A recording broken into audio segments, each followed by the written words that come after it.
Okay, back to the Asian values. One of the principles that you suggested actually that as a multicultural society like Malaysia, we need to have a strong government. But I think only you already know that liberals argue that actually the government should be limited. So what do you think about these two principles?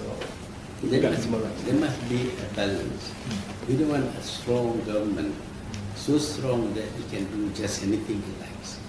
In other words, it can ignore the rule of law. That's not what we want. On the other hand, if we have a strong government, and because of that, it establishes a much more stable society, that is good.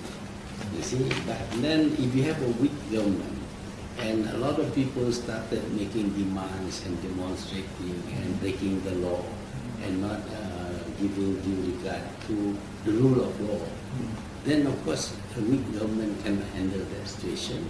And when the weak government cannot handle that situation, it denies everybody's human rights. Because now they cannot live in peace, there is tension, they can do business, they cannot travel around, they are exposed to all kinds of security risks and all that. So that's what happens when there is a weak government. So the other things that argued by many human rights activists that as long that we have laws such as ISA, OSA, 15 Press Act, so on, so we actually don't have human rights in Malaysia. So do you think probably we need to abolish or amend the laws? What do you think? We have a law. So when the government uses the law, it is still the rule of law. The law allows the government to detain a person before he commits a crime.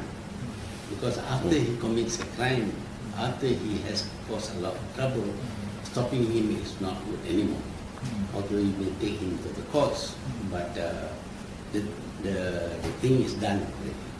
Now, that is Malaysia. Now, compare it to England and America. They have no such law, no ICA. Both countries, no ICA. But when they were attacked by terrorists, or at least they claim to be attacked by terrorists, they detain lots more people without the benefit of the law. They cannot say we are detaining you because the law allows us to detain you.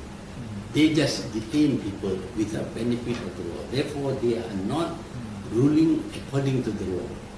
And yet they have done this. So they are worse than us. We go according to our law. They have no law. And yet they detain not one or two, but thousands of people.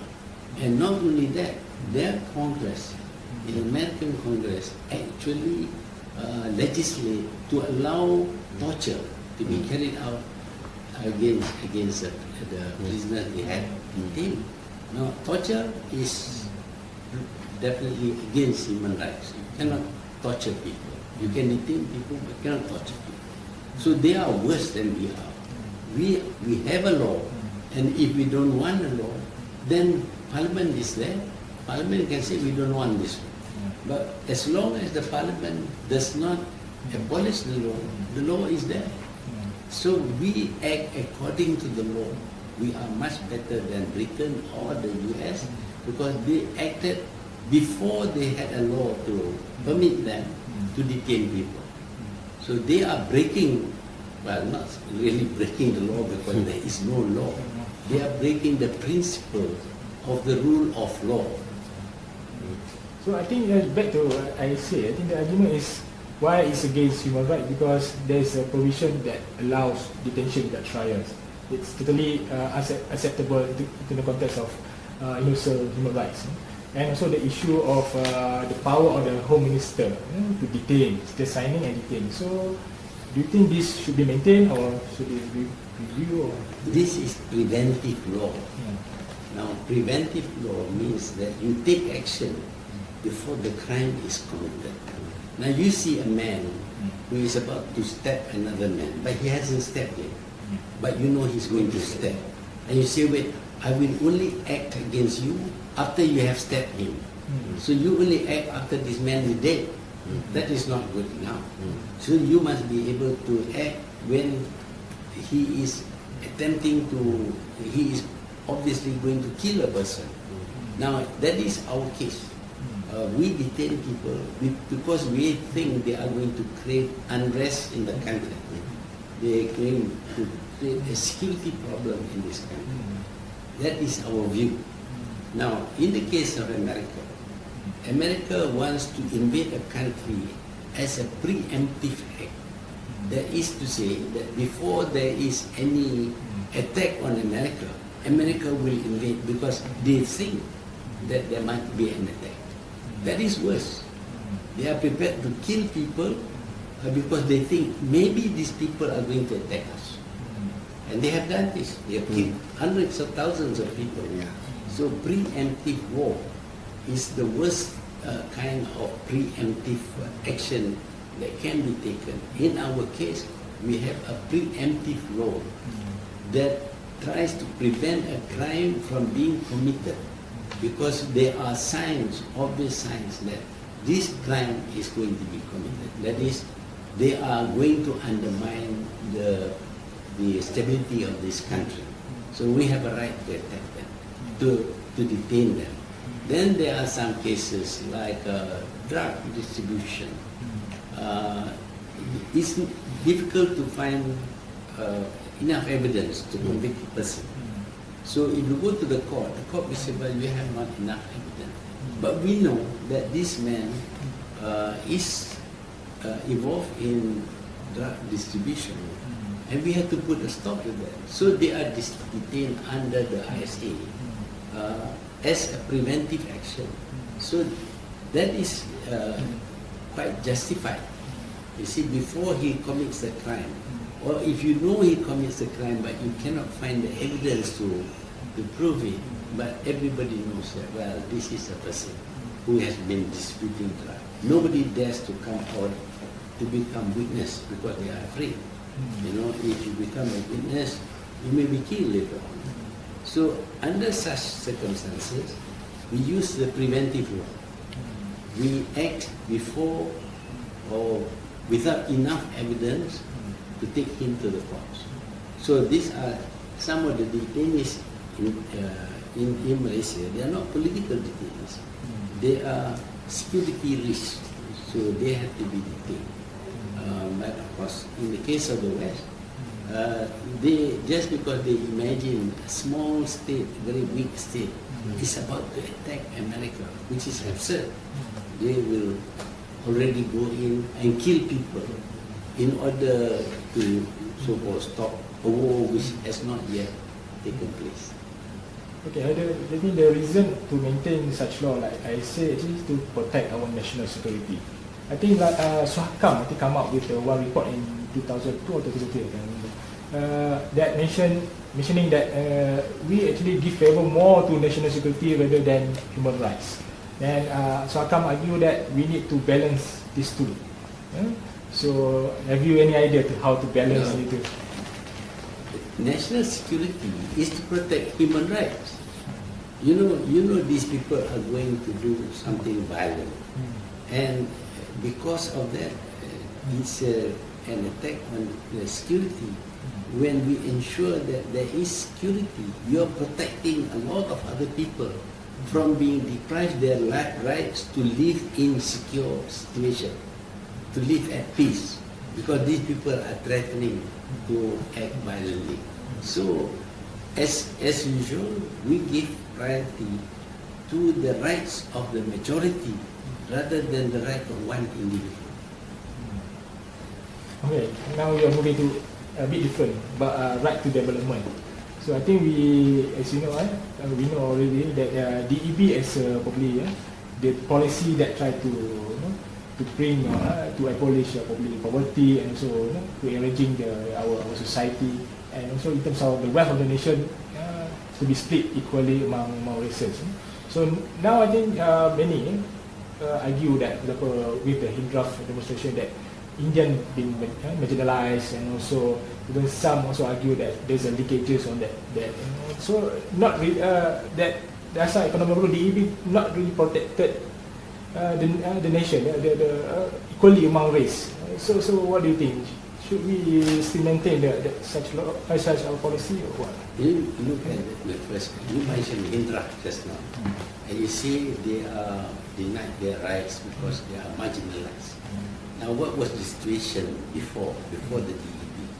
The Malays, the indigenous people were marginalized. You want to go into business, you have to deal with the Chinese. Chinese have got their own network. They are not going to help you. You see? And in fact, let's see how the Chinese business people would treat a Malay contractor.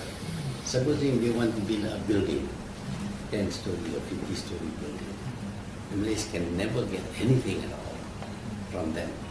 The Chinese can.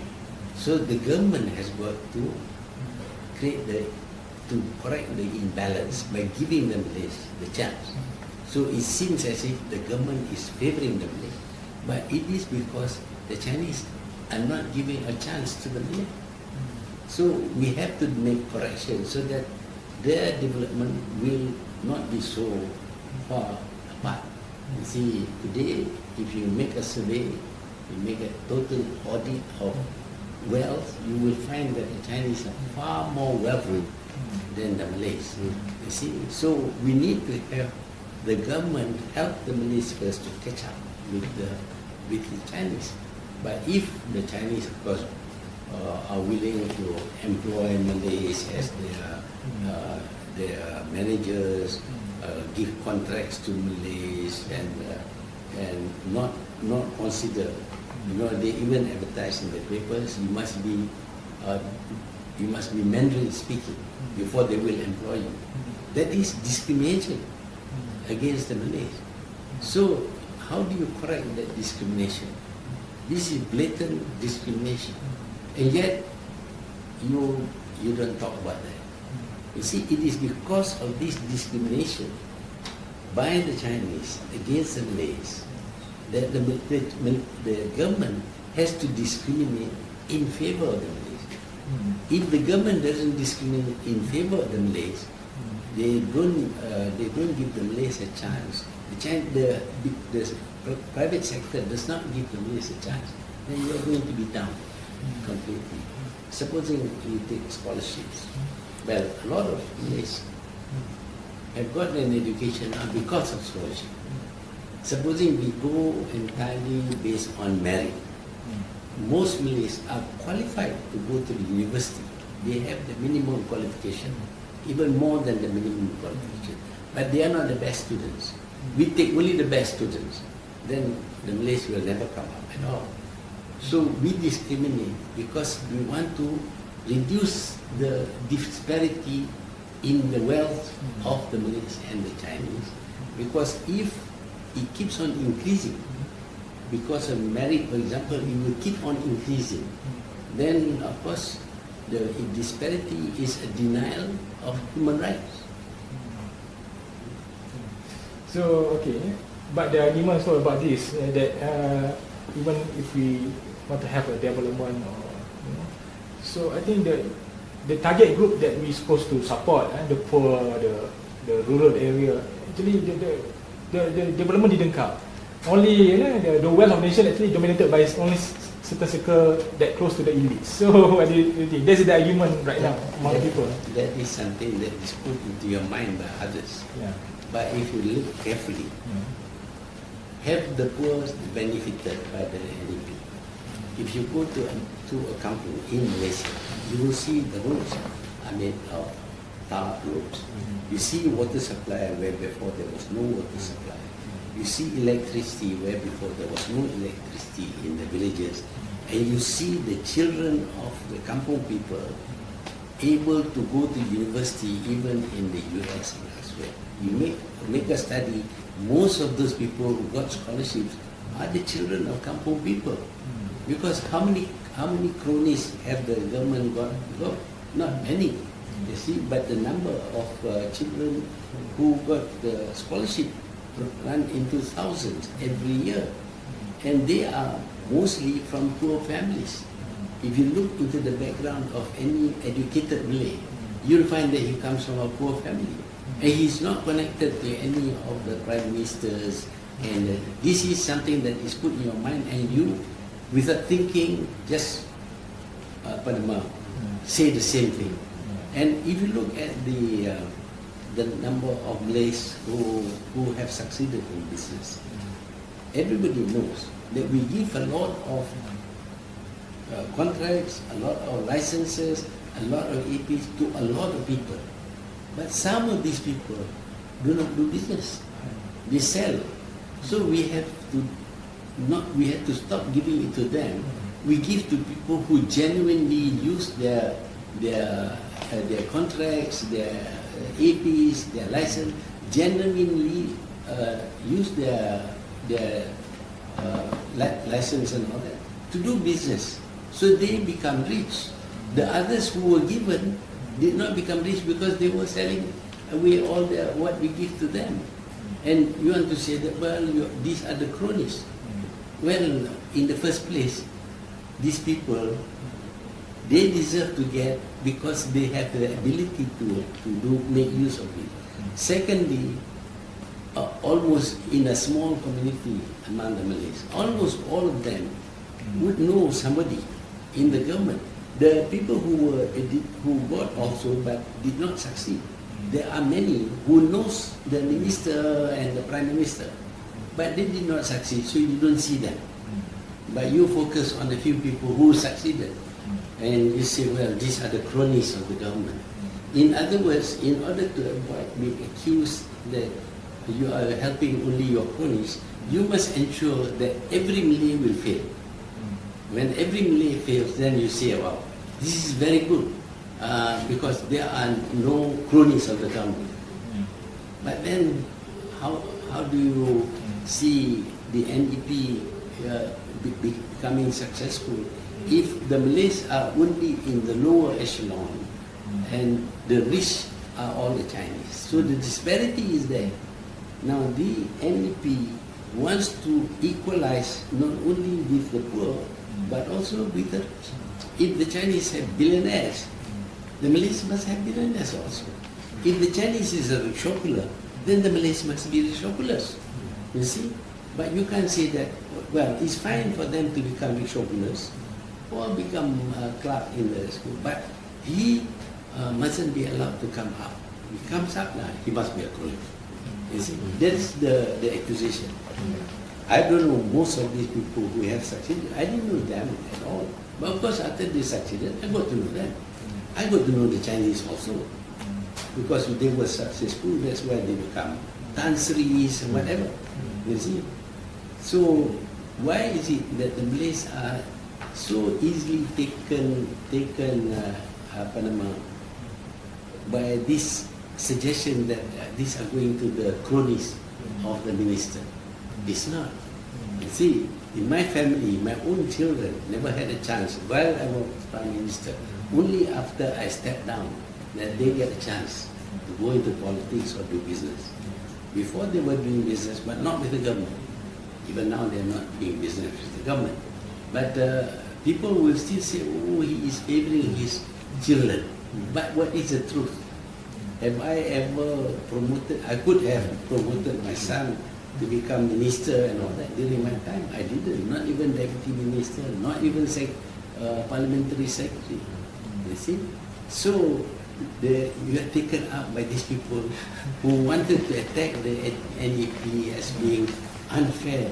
It is not achieving its purpose because only the cronies, but the thousands and thousands of Malay doctors, lawyers, engineers and all that, are these people all from rich families? I also the product of NEP actually. What was your father doing? My father was a teacher. Teacher. Did he know the Prime Minister? Yeah. Huh? He knew the Prime Minister. Was that why you got the scholarship? No. Huh. You see? I mean, if you have the ability, you see, in an examination, some people will have top marks, some people will fail, some people will pass, but not with the top marks. We have to have these people also, otherwise we give to the top all the time. These people never get a chance to climb up the ladder. You then we mustn't be easily hoodwinked by these people. Oh yes, NEP is good, it's meant to help the Malays, but it is only helping their cronies. So when you see a Malay succeed, then he's a crony. Doesn't matter whether he is known to the Prime Minister or not. You see, if he succeed, he's a crony. But when a Chinese succeed, who is a friend of the Prime Minister, oh, that is not a crony, because he's Chinese. You see, but I have a friend, Vincent Tan, Tan Sri, Teh Hong Pio, all of them. You see, they all succeed. Because they have the capacity to succeed. And of course, if they can do something, we cannot deny them. You see, if they can do something which other Malays cannot do. You can't say, oh, because you are not Malay, you cannot eat. That is so. But we have tried to help correct an imbalance in the university.